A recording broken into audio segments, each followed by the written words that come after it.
जय शिवराय, जय शंभूराजे मित्रांनो. आत्ताच माझं कोकणात जाणं झालं.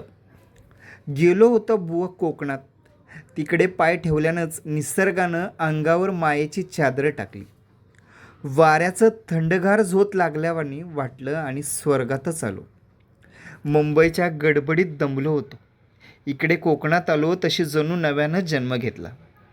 सकाळी कोंबडं आरवून उठवलं आणि झाडावरचा चिवचिवाट तर ऐकून दिवसाची गोड सुरुवात व्हायची. गावाकडचं हवामान, थंडगार पाणी आणि झाडांच्या सावलीत बसायची मजा काही औरच. फळं इतकी ताजी की गोडीनं तोंड गोड व्हायचं. आंबा, फणस, काजू, कोकम एवढ्या चवीनं भरलेला हात नकोसो व्हायचा. बागामधून फिरताना नारळाच्या झाडावरून सोडून नारळ उतरवायची धमाल काही औरच. चिऱ्याची घरं पाहिली की काळजात कोडं गोमटं वाटायचं.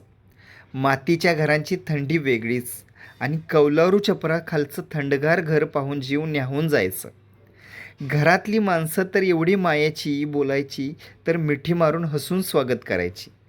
दिवस उगवत आणि संध्याकाळ समुद्रावर बसून गाज ऐकत बसलो की वाटायचं आयुष्याचं खरं सुख तर हितच आहे. पाय वाळूत रुतवून नजर समुद्राच्या किनाऱ्यावर लांब लांब सोडून दिली की सगळ्या चिंता उडून जायच्या.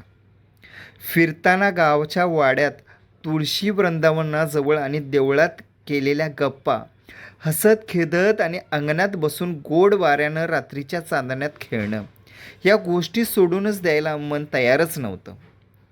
परतीचा दिवस आला तेव्हा काळजात हलकावसं दुखरं लागलं. पावलांना परतीचं वजन वाटायला लागलं. पण डोळ्यातील कोकणाची हिरवळ, कानातल्या समुद्राच्या गाजेची साद आणि काळजावर उमटलेली माणसांची मायाळू छाप, हे सगळं कायमचं साथ द्यायला मिळालं. कोकण माझ्या जीवाभावाचं स्वर्ग.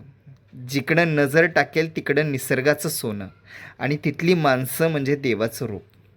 म्हणूनच म्हणतो बुवा, कोकणात फक्त गाव नाही तर ते आपल्या काळजात जिवंत स्वप्न आहे. धन्यवाद.